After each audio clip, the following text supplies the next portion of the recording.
Shalom, salam sejahtera untuk kita semua. Kita bersyukur untuk waktu yang Tuhan berikan. Kita boleh lagi ada pada hari ini untuk memuliakan Tuhan. Baik saudara-saudara, sebelum kita membawa doa-doa kita kepada Tuhan, kita akan mendengarkan firman Tuhan. Namun sebelumnya, mari kita berdoa. Bapa di sorga, terima kasih Tuhan untuk kebaikan-Mu, penyertaan-Mu bagi kami. Kami bersuka cita oleh karena saat ini boleh lagi datang kepada untuk membawa permohonan-permohonan kami. Namun sebelumnya Bapa, kami rindu untuk mendengarkan firman-Mu. Berfirmanlah ya Allah, kami siap mendengar. Dalam nama Yesus kami sudah berdoa. Amin. Pembahasan kita pada saat ini adalah Look Up to Jesus atau pandanglah pada Yesus. Saudaraku yang kekasih, saya ingin bertanya kepada Anda, apa hal pertama yang Anda lakukan setiap pagi ketika Anda bangun dari tidur? Ketika Anda membuka mata, apa yang Anda lakukan? Apakah Anda langsung pergi ke televisi dan melihat channel-channel kebanggaan Anda atau kesukaan Anda? Atau apakah Anda langsung mengambil smartphone Anda, kemudian membuka Facebook atau Instagram, kemudian membuat status-status?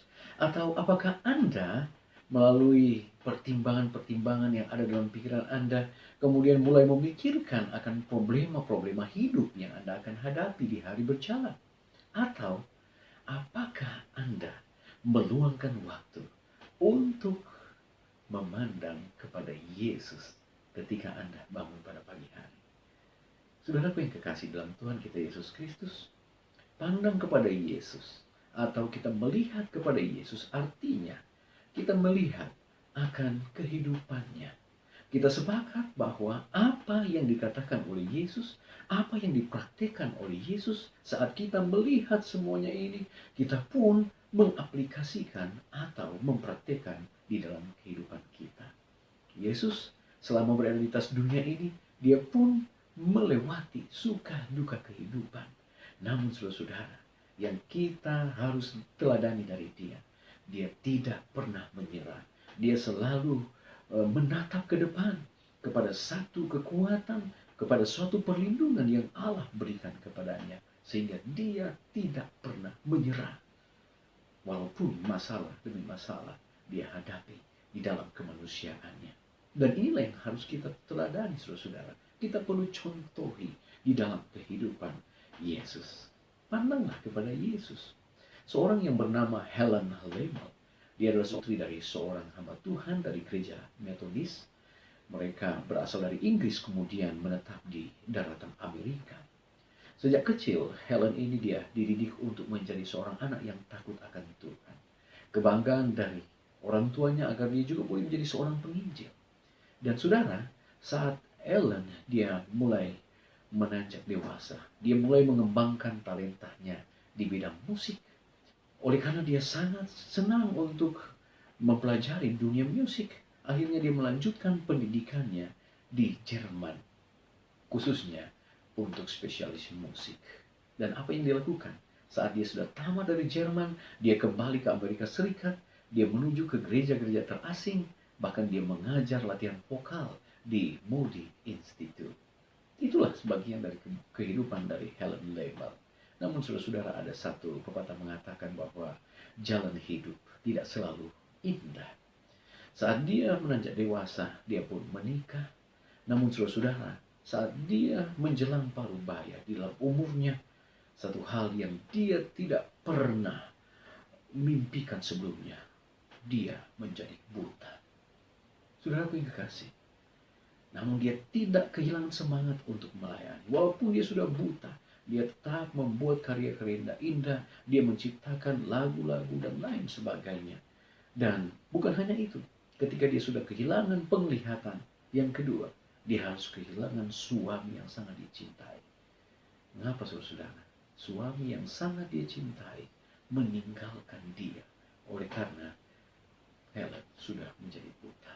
Saudaraku yang kekasih, dia sudah buta, dia kehilangan suaminya, tetapi tidak mengendorkan akan semangatnya untuk terus melayani Tuhan. Sehingga dia temukan satu buku yang di sana ada tulisan lama yang dia sudah pernah baca, yaitu kalimat yang dia selalu ingat, yaitu palingkanlah matamu kepada Dia. Pandanglah penuh wajahnya, dan Anda akan menemukan bahwa segala hal duniawi akan menjadi meredup dengan ajaib. Dia sadari bahwa hidup di dunia ini hanya sementara. Dan dia pun menuliskan lagu yang berjudul Pandanglah pada Yesus. Saudaraku yang kasih, Helen Lemmel dalam keadaan susah, dalam keadaan menderita, dia pun menuliskan Pandanglah pada Yesus. Saudaraku yang kasih, siapa yang tidak ada masalah saat ini? Sudah pasti kita semua memiliki masalah masing-masing di dalam kehidupan kita. Masalah secara pribadi, masalah secara keluarga, masalah dalam pekerjaan, masalah hubungan dengan kesehatan, dan lain sebagainya. Apalagi ketika pandemi COVID-19 ini mengglobal, kita lihat saudara-saudara, pemimpin-pemimpin negara dengan berbagai cara memikirkan kira-kira formula apa yang paling tepat untuk bisa memutus mata rantai penyebaran dari corona ini. Kita lihat di Jerman, Menteri Keuangan yang bernama Thomas Kever ditemukan tewas dan ada indikasi dia bunuh diri oleh karena khawatir perekonomian Jerman yang akan menurun pada saat ini. Di Indonesia kita lihat Jokowi tidak tanggung-tanggung, dia keluarkan dana 158,2 triliun dari dana APBN pun selama darurat corona. Berbagai stimulus ekonomi dilakukan untuk membangun confidence, satu optimisme di tengah situasi sulit ini. Dan pemerintah terus melakukan pendampingan setiap komponen agar bisa bangkit untuk menyelesaikan masalah ekonomi. Saudara, ribuan di PHK ya, di semua sektor yang ada. Mau makan apa istri ataupun suami atau anak-anak di rumah ketika di PHK menjadi masalah. Ketika ribuan orang meninggal setiap hari di seluruh dunia. Bahkan Amerika Serikat 2 hari yang lalu mencapai titik 2.000 meninggal dunia. Masalah saudara. Bahkan saya sempat membaca di Facebook, ada seorang ibu, dia taruh di Facebook, dia serukan, doakan kedua anak saya yang saat ini telah terpapar virus corona. Sementara ayah dari kedua anak itu baru saja meninggal dunia akibat corona. Masalah saudara-saudara. Bagaimana para medis yang ada di gugus depan yang harus berpisah dengan suami atau istri dan anak-anak selama mereka melayani di rumah sakit. Mereka harus mengisolasi diri dan berpisah dengan keluarga yang dicintai. Belum lagi dengan ibu-ibu rumah tangga yang ketakutan ketika ada isu untuk lockdown dan ketika ada isu pembatasan sosial berskala besar atau PSBB, mereka pun menjadi panik dan langsung menumpuk bahan pangan di rumah. Masalah saudara.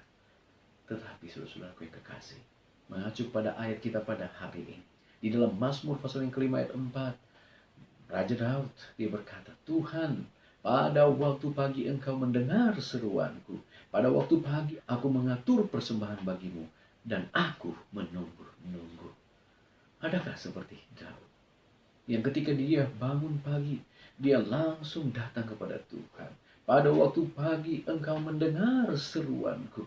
Dan inilah yang dilakukan oleh Raja Daud. Kita tahu dia memiliki juga pergumulan dalam kehidupan. Dia memiliki masalah-masalah dalam kehidupan. Tetapi dia selalu memulaikan bersama dengan Tuhan. Setiap memulaikan akan hari berjalan. Pandanglah kepada Yesus, saudara-saudara.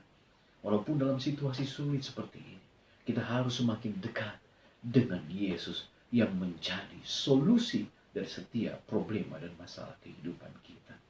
Ellen White di dalam buku Testimonies volume 5 halaman 578 di sana menuliskan seperti ini. Kerahkan semua kekuatanmu untuk melihat ke atas, bukan ke bawah pada kesulitanmu. Maka engkau tidak akan pernah jatuh dalam perjalanan. Engkau akan segera melihat Yesus di balik awan, mengulurkan tangannya untuk membantumu. Dan yang harus engkau lakukan adalah memberi tanganmu dengan iman yang sederhana dan membiarkan dia memimpinmu. Saudaraku yang kekasih, ketika kita dalam keadaan sulit seperti ini, marilah kita lebih erat dengan Yesus. Pandanglah pada Yesus, ikutlah setiap teladannya, praktekkan semua apa yang dirindukan untuk kita lakukan.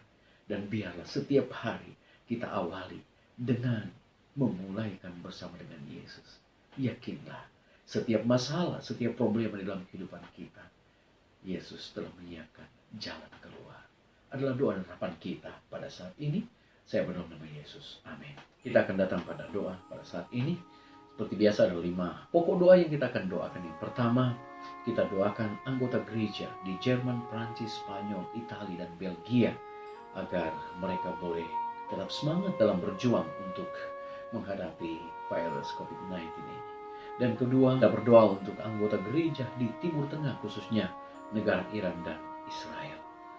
Berdoa agar mereka boleh memiliki kemampuan untuk mendapatkan udara segar walaupun dalam situasi virus COVID-19. Kita berdoa juga untuk tetangga-tetangga kita yang mungkin tidak mengenal Yesus. Kita berdoa untuk mereka, bahkan kita pun bisa membagikan firman Tuhan lewat handphone kita, lewat internet dan lain sebagainya. Dan kita juga berdoa untuk mereka yang ada di gereja kita, anggota-anggota jemaat kita yang saat ini telah terpapar COVID-19. Kita doakan agar mereka tetap semangat. Dan yang terakhir, kita berdoa agar kita semua bisa menjadi penata-pelayan yang setia, walaupun dalam situasi ini kita tetap setia mengembalikan persepuluhan dan persembahan kita kepada Tuhan. Baik, untuk itu mari kita berdoa. Bapa di sorga, terima kasih Tuhan untuk waktu yang indah Kau berikan kepada kami. Saat mana kami boleh belajar firman Tuhan, kami diajak untuk memandang kepada Yesus. Walaupun dalam situasi yang sulit ini, kami diajak untuk melihat, kami diajak untuk memandang kepada Yesus. Dan Yesusilah yang akan menjadi solusi dari setiap masalah-masalah kami. Bapa, pada saat ini kami rindu berdoa untuk pokok-pokok doa pada hari ini. Di antaranya untuk semua umat-umat Tuhan yang berada di Italia, Prancis, Spanyol, Jerman, bahkan di Belgia. Tuhan berkati mereka. Biar dalam situasi ini mereka tetap tegar, tetap setia kepada Tuhan. Ada yang kehilangan saudara, Tuhan berikan penghiburan. Bahkan biarlah mereka akan selalu berharap kepada Tuhan untuk mendapatkan kemenangan iman. Demikian pula untuk umat-umat Tuhan yang berada di Timur Tengah, lebih khusus di negara Iran dan Israel. Tuhan juga berkati mereka. Tolonglah mereka Bapa, agar mereka juga boleh mendapatkan akan perlindungan Tuhan di saat-saat sulit seperti ini. Bapa, kami juga mau berdoa saat ini Tuhan untuk umat-umat Tuhan yang kehilangan orang-orang yang mereka cintai. Tolonglah mereka agar mereka boleh mendapatkan perlindungan, boleh mendapatkan penghiburan dan penyertaan dari Yesus Kristus di tengah-tengah situasi ini. Mereka selalu dekat dengan Tuhan. Di dalamnya ya Bapa, kami mau berdoa untuk semua umat-umat Tuhan yang saat ini Bapa, mereka mungkin terpapar dengan virus corona. Tolonglah mereka Bapa, agar mereka boleh mendapatkan kekuatan. Di dalamnya mereka boleh mendapatkan penyembuhan, dan penyembuhan itu hanya berasal dari Tuhan saja. Bahkan di dalam situasi sulit ini, tolonglah kami Bapa untuk tetap dengan setia mengembalikan persepuluhan dan persembahan kasih, untuk tetap menyokong pekerjaan Tuhan dari setiap berkat-berkat yang Tuhan berikan kepada kami. Bapa di sorga, kasih-Mu kiranya akan selalu melimpah dalam kehidupan kami. Bahkan kami terus mendoakan untuk bangsa dan negara kami. Biarlah Tuhan akan terus berkati, mulai dari Bapak Presiden, semua yang bekerja di gugus depan untuk penanganan COVID-19 ini Tuhan berkati. Dan biarlah ya Bapak, akan ada solusi-solusi yang baik untuk mempercepat, memutus mata rantai dari virus corona ini. Berkati kami sebagai masyarakat, agar kami pun tetap mengikuti protokol dari pemerintah untuk tetap tinggal di rumah, untuk tetap kami menjaga kesehatan kami. Terima kasih Tuhan, dengarlah doa kami, ampuni dosa kami. Dalam nama Yesus kami sudah berdoa. Amin. Baik saudara-saudara, pertemuan kita saat ini telah selesai. Tuhan Yesus memberkati kita. Kita akan bertemu lagi pada besok hari. Tuhan memberkati. Amin.